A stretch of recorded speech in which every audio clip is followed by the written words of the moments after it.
Nacional, Ingrid Jeter, justamente diputada del PRO. ¿Cómo le va? Buenas tardes, Miguel Peloso la saluda. ¿Cómo anda? ¿Qué tal, Miguel? ¿Cómo te va? Muy buenas tardes. También muy buenas tardes a toda la mesa. De manera virtual, siguiendo la sesión, ¿no? Sí, así es. Por una prescripción médica, todavía por 15 días por post-COVID, me pidieron que lo haga virtual. Con pocas actividades, ¿golpeó mucho los días de COVID? Sí, la verdad que sí, que la pasé bastante mal y hoy por hoy me siento absolutamente normal, pero me llevó mucho tiempo recuperar, digamos, ¿no? Uh-huh. Pero después he leído que la mayoría de las personas, o por lo menos 2/3, tienen secuelas, algunos les llevan un mes, otros 3 meses. A mí hoy estoy 100%, pero hace unos días todavía lo sentía. Y bueno, tengo que cuidarme y tengo que seguir haciendo los estudios para que no me pase como a la reta, digamos. Exacto. Que lo descubrieron ahora, una arritmia. Ahora en el mundo se sabe que hay que hacerse algunos estudios cardiológicos, de pulmón, de riñón, todos los órganos, porque se sufre una inflamación en todos los órganos. Así que bueno, hay que cuidarse. Y el mensaje a todos es decir, cuídense de no agarrarse la enfermedad, porque no vale la pena pasar por esto. Totalmente. Bueno, yendo a la sesión, tema ganancias, finalmente aparece, más allá de lo que fue la diatriba propia de la sesión, aparece finalmente con un consensuada la cuestión de cómo queda ese texto de la ley, ¿no? Sí, así es. Nosotros debatimos mucho durante la semana anterior en comisión. Como siempre, yo no estoy en la Comisión de Presupuesto y Hacienda, pero como es un tema tan importante, digamos, sí participé. Se hicieron todas las reuniones en conjunto, la Comisión Presupuesto y Hacienda y Legislación Laboral. Se hicieron algunas inclusiones ahí e incluso se hicieron algunas inclusiones en el recinto al final. Uh-huh. Lo más importante, que era el inicio o el centro, digamos, del proyecto, fue que y así sale sancionado, que todas las personas que ganen menos o hasta 150.000 pesos no paguen más ganancias. Y después los que están entre 150.000 y 177.000, en esa brecha se le otorga facultad a la FIP para que por medio de una fórmula, en realidad nadie aporta, sino el que ganaría 151.000 con ganancias ganaría menos, ¿no? Entonces que nadie gane en definitiva menos que 150.000. Ahí, por supuesto, nosotros queríamos que además se suba el mínimo no imponible, es decir, que el que va ganando más vaya cada vez pagando más, pero no se modificó el mínimo no imponible, es decir, que una persona que gana 200 paga ya casi el máximo, que es el 35% de ganancias. Pero bueno, eso no se modificó.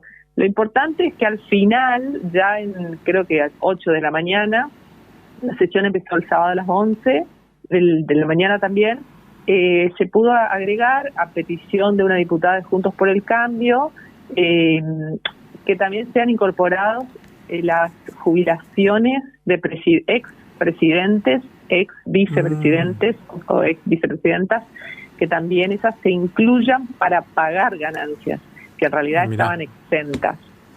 Y bueno, después una petición nuestra fue que así como se incluyó una cláusula para que algunos gastos específicos de traslado, zona desfavorable y demás que se previó sacar, digamos, que no esté contemplado dentro de ganancias para el personal militar, se ha incorporado ahí todas las fuerzas, que sean incorporadas todas las fuerzas nacionales, provinciales y de la Ciudad de Buenos Aires. Bueno, eso no logramos.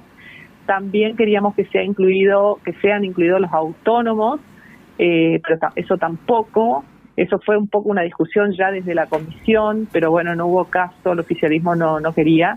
Siempre estamos hablando de empleados en relación de dependencia, claro. Son los que quedaron incluidos.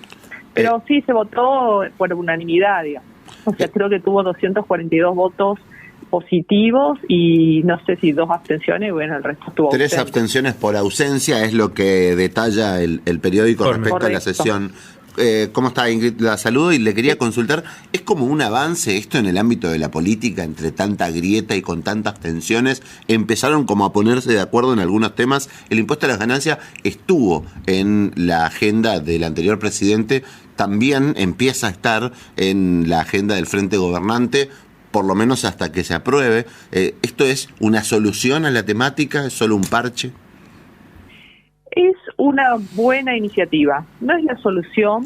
Nosotros, Juntos por el Cambio, cuando yo todavía no era diputada, en 2016 presentó un proyecto modificando bastante el mínimo no imponible, o sea, ahí dejaron de pagar mucha gente ganancia. Lo que pasa que desde el 2016 a la fecha, con la inflación, quedaron incorporados mucho más. La gente que hoy va a dejar de pagar ganancias son casi 1.300.000 personas, un poquito menos, pero casi 1.300.000 personas quedaron por encima de los 150.000 pesos. Era muy necesaria la medida. Yo creo que no es todo lo que hay que hacer, hay que trabajar mucho más en bajar impuestos, pero en buena hora. Este proyecto, por supuesto, en buena hora. Nosotros habíamos presentado varios muy similares, y bueno, al ser una iniciativa del presidente de la Cámara, el oficialismo acompañó, y bueno, nosotros obviamente, porque veníamos bregando por algo así, nos sumamos y acompañamos todos. Yo voy un poquito al detalle técnico y quería entender, porque 150.000 ahora, pienso, el año que viene va a haber paritarias, va a haber aumento, ¿eso se corre o ingresa? Claro, bueno, ese es, por ejemplo, exactamente un tema. No solo el año que viene, este año. Sí, porque cuando empiecen a pagar las cuotas. Empiecen este año las discusiones. Este año, y se calcula además como 150.000 es el resultado de dividir por 12 el salario que cobras en todo el año, digamos. Entonces, si ahora hubiera un aumento y la persona pasa hasta 177 o algo así, el número exacto, no habría problemas, porque existe esta fórmula que te decía que evita que ganes menos de 150. Igual vas a ganar hasta ahí, digamos. Pero si ganas un poquito más, o si quedas fuera no estás más exceptuado. Esto es, por supuesto, eso era una de las principales cuestiones que le hacíamos nosotros al oficialismo para modificar el mínimo no imponible, es decir, poner, por ejemplo, que a partir de los 150.000 empiece la escala. Entonces, el que gana un poco más pague un 5, un 10, no que ganes un poquito más y ya pagues el 35, pero no se logró. Así que sí, va a haber un problema, y seguramente va a haber una demanda de los gremios y demás para ir modificando esas cifras. Y seguramente se vuelva a tratar el tema en Cámara de Diputados el año que viene, por ejemplo. Sí, porque tendremos nuevamente la problemática haciendo. Desde mi punto de vista, bueno, lo ideal sería ya tener una fórmula básica que prevea por un ajuste por inflación, por ejemplo, pero no está, así que sí, seguramente por la inflación que se prevé, seguramente va a haber que ajustar y subirlo. Viniendo a la esfera local, ¿fue difícil lograr los consensos dentro del PRO en lo que significa la conducción provincial? No fue difícil, pero fueron arduas las conversaciones, digamos, las negociaciones. Se llevó muchos días, más o menos un mes, hablando de todas las partes. Y bueno, yo creo que primó la generosidad, en definitiva. Nosotros, había dos personas que encabezaban la lista. Por un lado estaba Carlos Hernández, por otro lado estaba yo.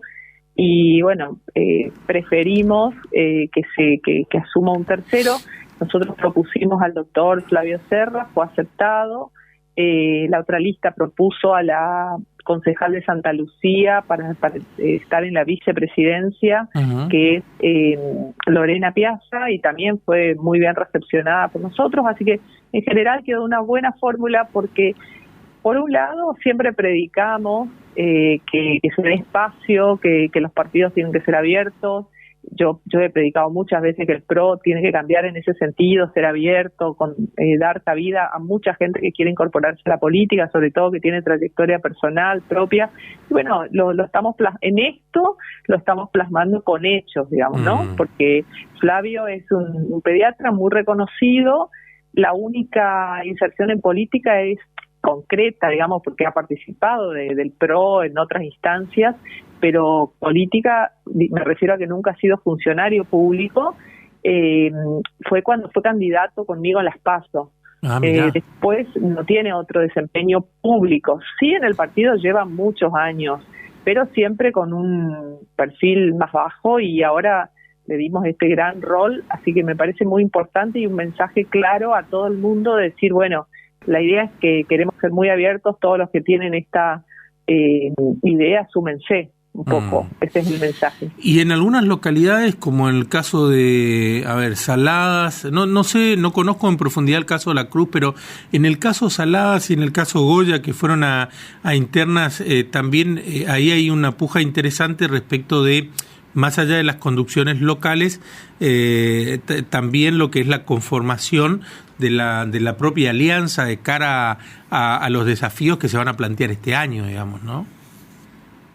Sí, pero en realidad los candidatos locales, no creo, por lo menos según un poco lo que conozco, no tenían ya definida como un acompañamiento diferente. Ahí no se disputaba eso, se disputaba más el liderazgo local dentro del partido, claro, realmente. Y son en total 10 localidades las que querían ir interna, pero la Junta Electoral el día jueves suspendió todas las internas porque en muchos departamentos estaban, Virasoro, por ejemplo, entró en fase 3, en Goya estaba en fase 3, bueno, por una recomendación del Comité de Crisis, suspendió.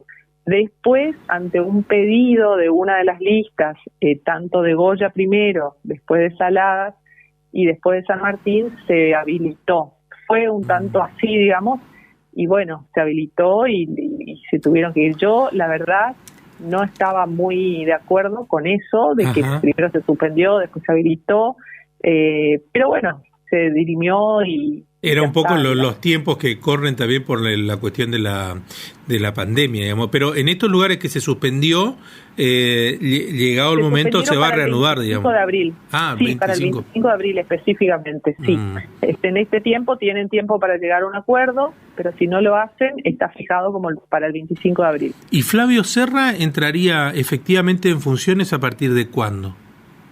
Yo creo que ahora, porque el 31 de marzo, es decir, pasado mañana, se cumplen 4 años en los que no ha habido renovación de autoridades dentro del PRO, porque el año, si no me equivoco, en el 2019 se prorrogaron las autoridades. Sí. En el 2020, que estaban programadas las internas, no se pudieron hacer por el COVID justamente, o por la cuarentena en realidad ahí. Y bueno, y se hicieron ahora, pero vencen 4 años. Y los partidos políticos no pueden estar más de 4 años sin renovar autoridades. Eso es por ley, por ley electoral. Por supuesto.